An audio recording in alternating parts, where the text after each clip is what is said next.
नमस्कार दोस्तों, मैं हूं दामिनी यादव और आप देख रहे हैं हिंदी की बिंदी। दोस्तों, कुछ मामले वाकई इतने फिजूल होते हैं कि उन पर बात करना सिवाय वक्त की बर्बादी के और कुछ नहीं होता।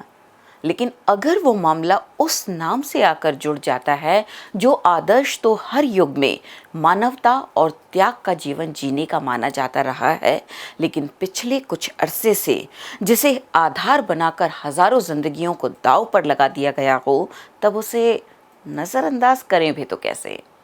दोस्तों, बात हो रही है हालिया रिलीज फिल्म आदि पुरुष की, जो रामायण नहीं है, रामायण से सिर्फ प्रेरित है। वैसे तो इस फिल्म के बारे में आप इतना जान और सुन चुके होंगे कि सुन सुनकर पक गए होंगे, और देखने वालों का तो वाकई राम राखा रहा होगा, जिसमें राघव के रोल में प्रभास, जानकी के रोल में कृति सेनन और लंकेश के रोल में सैफ अली खान नजर आए हैं। डायलॉग लिखे हैं मनोज मुंतशिर ने और निर्देशन है ओम राउत का।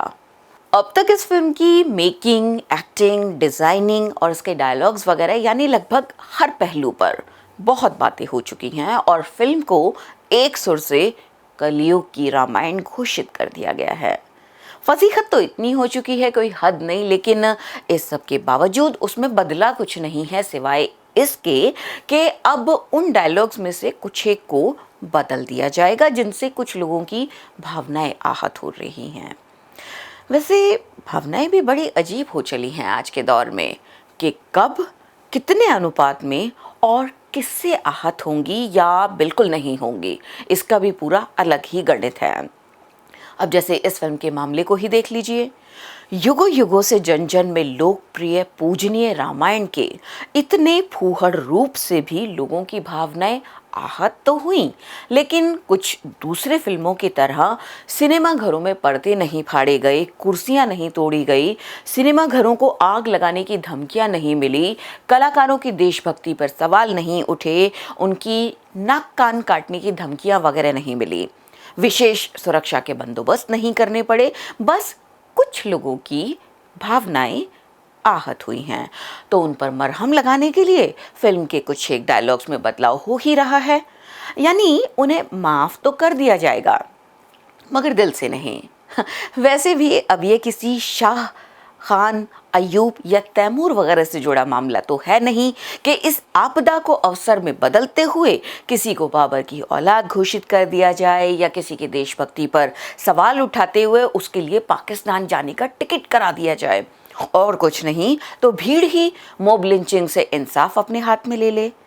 यहाँ तो ले देकर जिस एक खास शब्द पर आपत्ति हो भी सकती थी तो वो था मुंतशिर, मगर वो भी मनोज निकला, और ऊपर से शुक्ला। संपूर्ण सुरक्षा कवच का इंतजाम तो पहले से ही है, तो लो कर लो भावना आहत। चलिए जरा शुरू से शुरू पर आते हैं। मनोज मुंतशिर ने तो शुरू में ही साफ कर दिया था कि वे रामायण नहीं बना रहे, बल्कि रामायण से सिर्फ प्रेरित हो रहे हैं। पर पिछले कुछ अरसे में मनोज मुंतशिर ने जिस विचारधारा का परिचय दिया है, उसमें प्रेरित भी तो वो वैसे ही होंगे जैसे वे राम के व्यक्तित्व को ही नहीं, बल्कि इस देश की संपूर्ण पुरातन संस्कृति और विरासत को देखते आए हैं। इस पूरे मामले में उनकी कोई गलती नहीं है। गलती है तो उनसे ये उम्मीद रखने वालों की जो सोचते थे कि वे उस राम से प्रेरणा लेने की बात कर रहे होंगे जो सिर्फ और सिर्फ पूरा जीवन कदम कदम पर त्याग और मानवता भरे आचरण के लिए जाने जाते रहे हैं। मनोज मुंतशिर ने जो किया, कम से कम हमें तो उनसे इसी की उम्मीद थी। अगर उन्हीं के शब्दों में कहें तो उनका एक ट्वीट कहता है कि रामकथा से अगर पहला पाठ कोई सीख सकता है तो वो है हर भावना का सम्मान करना। सही या गलत समय के अनुसार बदल जाता है, भावना रह जाती है। बढ़िया है। वो राम जिनके बारे में हम बचपन से जानते सुनते आए थे, वो तो सिवाय सबको खुश रखने के लिए त्याग करने और मर्यादा में रहने के अलावा कुछ जानते ही नहीं थे। ये भाव सही समय के साथ ऐसे बदलने वाला है कि शायद राम खुद भी नहीं जानते होंगे कि आने वाले वक्त में उनका नाम किस तरह से सिर्फ राजनीतिक स्वार्थ का पर्याय बनकर रह जाएगा। रामायण से प्रेरणा लेने की बात करने वाले लोग राम की कही गई बातों तक को तो कभी समझ ही नहीं पाते ठीक से। उनकी ज़ुबान से क्या कहलाया जा सकता है क्या नहीं, ये वे खाक समझ पाएंगे। उनकी प्रेरणा भी लंका की लंका ही नहीं लगाती, बल्कि लपेटे में राम भक्त हनुमान से लेकर खुद राम जी तक आ जाते हैं। राम माचो मैन लग सकते हैं, हनुमान कार्टून कैरेक्टर जैसे दिखाए जा सकते हैं, महापंडित लेकिन अभिमानी। रावण की सोने की लंका काजल की कोठरी में बदल सकती है। और हाँ, उनके पुष्पक विमान को तो चमगादड़ में बदल दिया गया है। फिर अब आप वर्तमान हवाई जहाज की प्रेरणा पुष्पक विमान से कैसे सिद्ध कर पाएंगे? बड़ा मसला हो गया है ये तो। सिर्फ जहाज का आविष्कार ही क्यों, अगर ऐसे ही बोर्डम प्रेरणा लेने की बात की जाती रही तो आने वाले वक्त में कॉस्मेटिक सर्जरी, राडार की बादल वाली रीच, नाले से गैस बनाने वाली थ्योरी सब संकट में आ जाएंगे। इतनी दूर तो मनोज जी भी नहीं सोच पाए होंगे अर्थ का अनर्थ करते हुए। जानते हैं दोस्तों, अपने बचपन से हम अभिवादन के लिए प्रयोग किए जाने वाले राम राम से लेकर अंतिम यात्रा तक में राम नाम सत है का जो उच्चारण सुनते आए हैं ना, उसकी वर्तमान उपयोगिता और प्रासंगिकता दोनों ही काफ़ी समय से सवालों के घेरे में नजर आ रही हैं। अब राम जन जन के राम तो लगते ही नहीं, उनका कॉपीराइट तो कुछ खास लोगों ने अपने नाम कर रखा है। अब सिया के राम को याद भी करना है तो उनके तौर तरीकों और स्टाइल में, वरना आप असली वाले नहीं, मिलावटी देशभक्त माने जाएंगे। अगर फिल्मी प्रेरणा की ही बात की जाए तो आज भी कई अमर फिल्में, धारावाहिक, गीत संगीत ऐसा है जिसे राम पर किसी साहिर लुधियानवी ने लिखा था, किसी नौशाद ने संगीत के सुरों में पिरोया था और किसी मोहम्मद रफ़ी ने गाया था। लेकिन वो बेचारे शायद उतने प्रैक्टिकल नहीं थे कि मनोज मुंतशिर की तरह समय के साथ रवैया बदल दे, भावना बनी रहे। उनके लिए तो जन जन के राम सबके राम रहे थे। ये मनोज भी शायद तब वैसे न रहे होंगे जब मुंतशिर बने होंगे। हाँ, समय के साथ सच बदलने का नज़रिया रखने के चलते उन्होंने सत्ता के साथ ताल से ताल मिलाते हुए सुर बदलने की कला में ज़रूर महारत हासिल कर ली है। पर किसी सत्ता सुख के लिए कभी न बदलने वाले राम को समझने में अभी उन्हें थोड़ा और वक्त लगेगा। 2.5 आखर वाले मानवीय प्रेम के प्रतीक राम को समझने के लिए पहले उन्हें किसी भी इंसान से अपने भीतर की नफरत को थोड़ा सा कम करना होगा।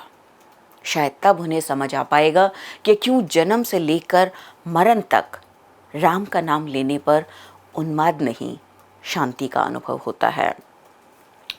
जहाँ तक बात है आदि पुरुष फिल्म के निर्देशक ओम राउत की, तो ये वही ओम राउत हैं जिन्होंने अपनी पिछली फिल्म तानाजी में मुसलमानों को बुरा दिखाने के लिए हरे रंग का जिस फूहड़ और घटिया ढंग से इस्तेमाल किया था, तब हमने भी यही सोचा था कि मुसलमानों से नफरत करना और उन्हें देशद्रोही का सर्टिफिकेट बांटना आजकल काफ़ी ट्रेंडी है। तो इन्होंने भी बहती गंगा में ही हाथ धोए हैं और इसका प्रसाद भी इन्हें मिल ही जाएगा, जो मिला भी। पर वे लंका की भी इतनी लंका लगाने वाले हैं ये तो हमें भी नहीं पता था। उन्हें भी same terms and conditions apply वाली पॉलिसी के हिसाब से माफ़ कर दिया गया है, मगर दिल से माफ़ नहीं किया गया। दरअसल हमें उनके इस भावी कारनामे के बारे में पता होता भी तो कैसे, आप ही बताइए। मुसलमानों के नाम पर हमें तो राही मासूम रज़ा जैसे लोगों की आदत पड़ चुकी है, जिन्होंने जब महाभारत के डायलॉग लिखे थे तो बिना प्रेरणा लेने का दावा ठोके बस भाव से भरकर ऐसा लिखा था कि आज तक उन डायलॉग्स का दूर दूर तक कोई मुकाबला नहीं। उसी महाभारत में अर्जुन का रोल निभाने वाले फिरोज खान ऐसे उस रंग में ढले कि फिर जिंदगी भर के लिए अर्जुन ही बन गए।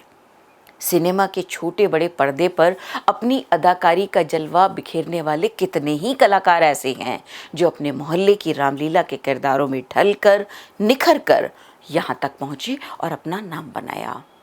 और एक बात बता दें, जाने कितने ही मुसलमान मोहल्ले ऐसे हैं जिनके एरिया में जब दशहरे के दिनों में रामलीला का आयोजन होता था तो कैसे आसपास का पूरा मुस्लिम परिवेश उस रंग में रंग जाया करता था।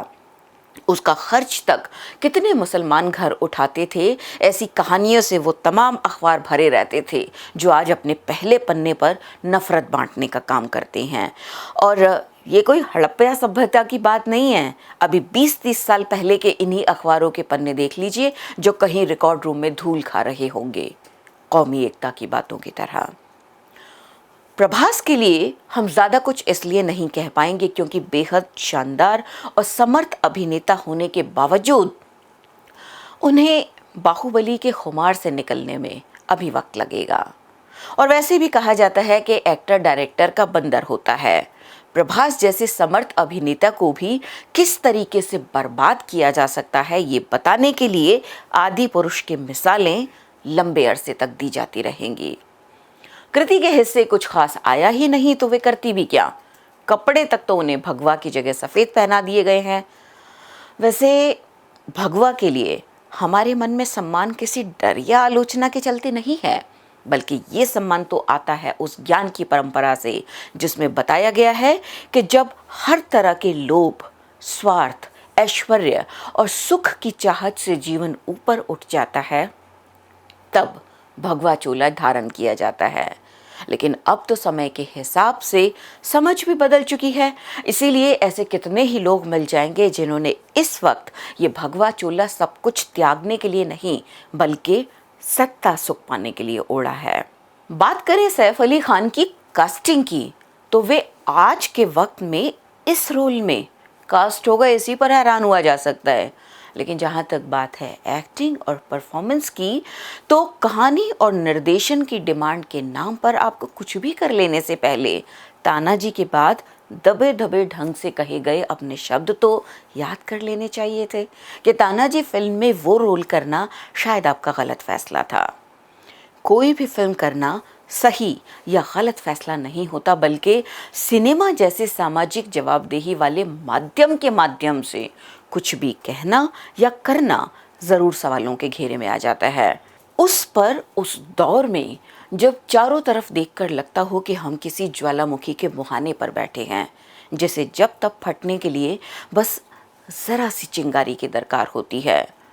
जहाँ तक हम समझते हैं आप तो एक्टिंग अपना पैशन फॉलो करने के लिए करते हैं, कुछ सो कॉल्ड न्यूट्रल एक्टर्स की तरह नहीं जो अपना घर चलाने का नाम देकर पहले कुछ भी उटपटांग करते हैं। वे हट के एक्टिंग करने के नाम पर महान से महान शहंशाहों को अय्याश और धूर्त दिखा सकते हैं, फिर बिना अपने गिरेबान में झांके दूसरों पर कीचड़ उछालते रहते हैं महज चर्चाओं में बने रहने के लिए। इस समय फिल्में चाहे एजेंडा पूरा करने के लिए बनाई जा रही हों या ऐतिहासिक अथवा पौराणिक कृतियों को मटिया मेट करने के लिए, उम्मीद तो किसी से भी कुछ नहीं रही, पर बिना उम्मीद के जिए भी तो कैसे। सो दोस्तों, युगों युगों से चली आ रही इस गाथा रामायण के नाम पर की गई इस फिल्मी फजीहत पर कह तो हम भी और बहुत कुछ सकते हैं, पर फिलहाल इतना ही कहकर विदा लेंगे कि जाकी रही भावना जैसी, प्रभु मूरत देखी तिन तैसी।